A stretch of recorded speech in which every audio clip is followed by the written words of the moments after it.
Hussain মুর্দাবাদ কাদ্দার Rakibul Hussain মুর্দাবাদ কাদ্দার Rakibul Hussain মুর্দাবাদ Congress মুর্দাবাদ কাদ্দার Rakibul Hussain মুর্দাবাদ supreme সংসদ Rakibul Hussain মুর্দাবাদ supreme সংসদ Rakibul Hussain মুর্দাবাদ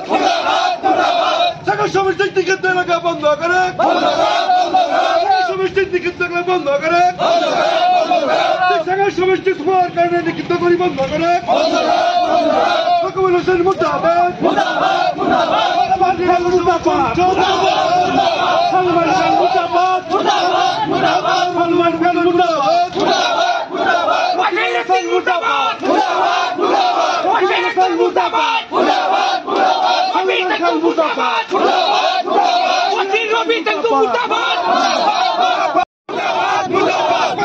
কাদ্দার মুর্দাবাদ কাদ্দার মুর্দাবাদ supreme সংসদ মুর্দাবাদ সুপ্রিম সংসদ মুর্দাবাদ কংগ্রেস মুর্দাবাদ। মই প্রতিবাদ কৰিলোঁ এই কাৰণে মই চেঙাৰ সমষ্টিৰ 16 নং বাগমাৰাচৰ জিলা পৰিষদৰ কংগ্ৰেছ দলৰ পৰা টিকেট বিচাৰিছিলোঁ। মোৰ টিকেট মই প্ৰত্যেক আমাৰ এই জিলা পৰিষদৰ অধীনত 5টা গাঁও পঞ্চায়ত আছে। 5টা গাঁও পঞ্চায়তৰ মণ্ডল কংগ্ৰেছে মোক পূৰ্ণ সমৰ্থন আগবঢ়াইছে। তেওঁলোকে মোক লিখিয়ে দিছে ইতিমধ্যে ব্লক কংগ্ৰেছৰ ওচৰত আৰু প্ৰত্যেকটো সমষ্টিৰ মানুহেই প্ৰত্যেকজন এই পঞ্চায়তৰ মানুহেই মোক পূৰ্ণ সমৰ্থন দি তেওঁলোকে মোক আগবঢ়াই দি ডিষ্ট্ৰিক্টলৈকে লৈ গৈছে।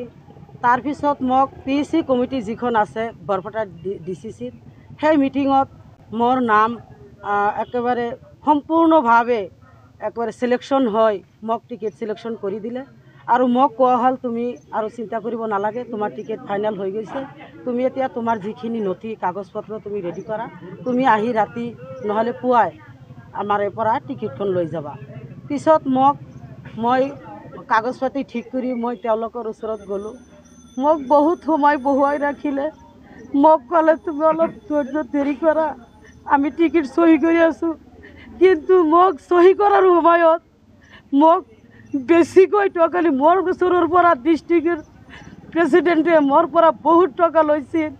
আৰু তাৰ ওপৰত টকা দি বেলেগ এজনক টকাৰ বিনিময়ত বেলেগ এজনৰ টিকেটখন মোৰ পৰা কাঢ়ি লৈ সিহঁতে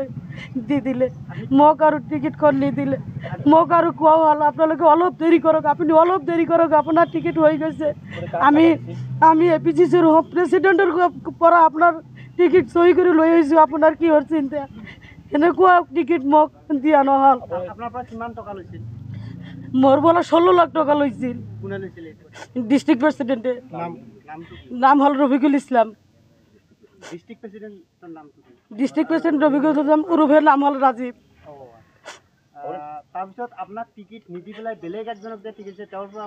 হয়, মোতকৈ বেছি টকা দি তেওঁলোকে 1 ঘণ্টা 2-3 ঘণ্টাৰ মাজত মোক যে বহুৱাই ৰাখিল, সেই সময়খিনিৰ ভিতৰত তেওঁলোকে বেছিকৈ টকা দি আৰু প্ৰলোভন দি মোৰ টিকেটটো চেঞ্জ কৰি তেওঁলোকক দি দিছে। মোৰ এই ষড়যন্ত্ৰত ব্লক প্ৰেচিডেণ্ট, ডিষ্ট্ৰিক্ট প্ৰেচিডেণ্ট সাংসদ ৰকিবুল হুছেইন। হয়, কংগ্ৰেছ ত্যাগ কৰিলোঁ। মানে আমাৰ সাংসদজনী আমাক বেছিকৈ আৰু হেৰেছমেণ্ট কৰিছে। তেওঁ কৈছে তোমাৰ কোনো চিন্তা নাই, মই তোমাৰ এটা নামেহে দি দিছোঁ, তোমাৰ এটা, তুমি অকলেই এই আমাৰ এই কমিটিত পাছ কৰি অকলে আছা, তোমাৰ নাম ব্লকৰ পৰা অকলে আহিছে, তোমাৰ পঞ্চায়তৰ পৰা অকলে আহিছে, তোমাৰ আৰু কিহৰ চিন্তা? তোমাৰতো আৰু সকলোৱে ভাল পায় নহয়। ব্যাপকভাৱে দুৰ্নীতি কৰিছে, জিলা কংগ্ৰেছত ব্যাপকভাৱে দুৰ্নীতি কৰিছে। কেৱল মোৰ এই নহয়, গোটেই সমষ্টিত, গোটেই বৰপেটা ডিষ্ট্ৰিক্টতে তেনেকুৱা কৰিছে। হয়, পইচা লৈছে, টিকেট দিছে, কোনো ধৰণৰ সমষ্টিৰ চিন্তা কৰা নাই, দিয়া নাই। টকা লৈ একেবাৰে বিক্ৰী কৰিছে। তাৰমানে সেইটো ডাইৰেক্ট একেবাৰে টিকেটবিলাক বিক্ৰী কৰিছে। 16 নং চেঙাৰ সমষ্টিৰ অন্তৰ্গত বাগমাৰা জিপিৰ জিলা পৰিষদৰ টিকেট মোৰ ভণ্টি জবেদা আহমেদ এমে। তেখেতক 5টা মণ্ডল কংগ্ৰেছৰ পৰা বাছনি কৰি দিছে, আপোনালোকে চাব পাৰে। 1 নম্বৰত এটা নাম দি দিছে। কিন্তু বৰ দুখৰ আৰু পৰিতাপৰ বিষয় যে ৰকিবুল হুছেইন সাহেব কৈ থাকে মিটিঙত যে তলৰ পৰা যিসকল ব্যক্তিয়ে টিকেট সিলেকশ্যন কৰিব সেই ব্যক্তিয়ে টিকেটখন পাব কিন্তু মুখত এটা কয় তো বাহিৰত বেলেগ এটা বস্তু আমি দেখা পালোঁ য'ত মণ্ডল কংগ্ৰেছ 5 জনে লিখি দিলে জবেদ আহমেদৰ নাম য'ত ব্লক কমিটিয়ে লিখি দিলে বছিৰ আলী জবেদ আহমেদৰ নাম য'ত এছএছচি কমিটি বহিছে 7 জনীয়া 6 জনে তাতে মতাম দিলে দি সিলেকশ্যন কৰিলে 3 দিনমান সিলেকশ্যন হৈ থকাৰ পিছতো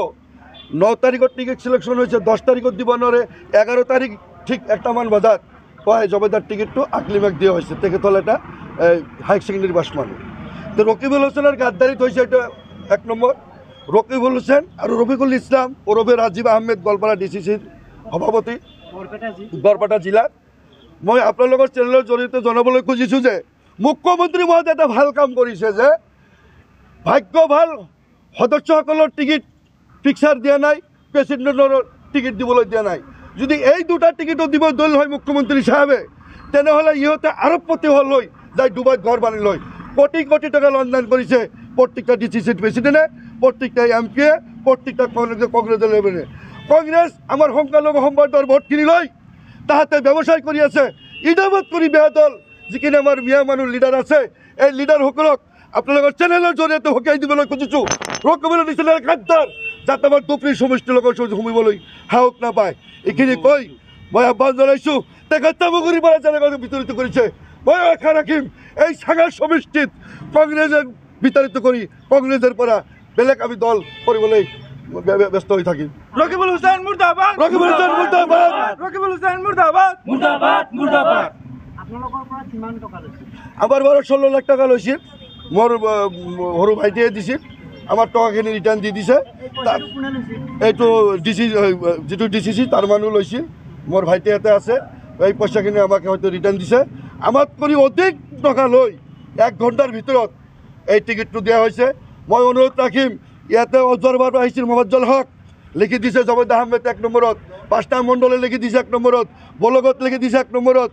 খালেক আছিল জাকিৰ আছিল চলমান সিকদাৰ আছিল সবে লিখি দিছে 1 নম্বৰত খালি চলমান মাইনৰিটি হিদিমত কৰিছিল চলমান খান সেই দিমত কৰাৰ কাৰণে আমাৰ টিকেটটো নহ'ল মই আশা ৰাখিম চলমান খানক কৈ দিব খুজিছোঁ দক্ষিণবাৰ তুমি ৰাজনীতি কৰিবলৈ আহিবা আমিও তোমাক চাই ল'ম কংগ্ৰেছৰ কিমান দূৰ শক্তি আছে আমি জনসাধাৰণে শক্তি প্ৰয়োগ কৰি এইবাৰ দেখাই দিম ৰকিবুলক যে জনসাধাৰণৰ হাতত শক্তি আছে নে নাই কংগ্ৰেছ দল এটা গাদ্দাৰ দল ৰকিবুল যিমানলৈকে থাকে সিমানলৈকে কংগ্ৰেছটো আছে ৰকিবুল হুছেইন দুবৰি সংসদ হৈ থকালৈকে আমি কংগ্ৰেছ নকৰোঁ আমি মুখ্যমন্ত্ৰীলৈ আৰু আমাৰ ৰাহুল গান্ধীলৈ জনাইছোঁ ভূপেন দাক জনাইছোঁ যে তেখেতক বিতাড়িত কৰক নহ'লে নামনি অসমত কেতিয়াও কংগ্ৰেছ বাচি নাথাকে ৰকিবুলৰ নিচিনা গাদ্দাৰ থাকিলে মানে টেণ্ডাৰ চিষ্টেম হৈ গৈছে কংগ্ৰেছৰ টিকেটবিলাক টেণ্ডাৰ চিষ্টেম মানে দলৰ খবৰ নাই সিফালে অসমত মানে কোনো ধৰণৰ স্থান নাই কংগ্ৰেছবিলাকৰ ভাৰতত কোনো ধৰণৰ স্থান নাই মানে বৰ্তমান আমাৰ চৰকাৰ হ'ল বিজেপি সিহঁতৰ টিকেটৰ কোনো ধৰণৰ পইচাৰ বিনিময় নাই কিন্তু আমাৰ কংগ্ৰেছ দল আমি কংগ্ৰেছ দল কৰি আছোঁ বহুত দিনৰ পৰাই আৰু আমি লক্ষ্য কৰি আছোঁ আমাৰ কংগ্ৰেছ দলৰ মানে টাৰ্গেট লক্ষ্য এটাই সিহঁতৰ মানে খালি পইচা লাগে মানে সিহঁতৰ উপযুক্ত মানুহৰ কোনো প্ৰশ্ন নাই কংগ্ৰেছ ত্যাগেই কৰিলোঁ কংগ্ৰেছ ত্যাগ কৰিলোঁ ৰকিবুল হুছেইন থাকালৈকে বিশেষ কৰি মই যিটো পদত প্ৰাৰ্থিত্ব কৰিব বিচাৰিছিলোঁ মানে মোৰ গাঁৱত বা মোৰ ব্লকৰ ওপৰত মোৰ যিখিনি মণ্ডল কংগ্ৰেছে যিখিনি মোৰ হৈ কাম কৰিছে মই যথেষ্ট তেওঁৰ ওপৰত সুখী হৈছোঁ কিন্তু এই মণ্ডল কংগ্ৰেছৰ বছিৰ ওৰফে ৰবি জেংকু দেখাত একদম মানে বাংলাদেশৰ ৰবি জেংকু বছিৰ থকালৈকে আমি কংগ্ৰেছ দল নকৰোঁ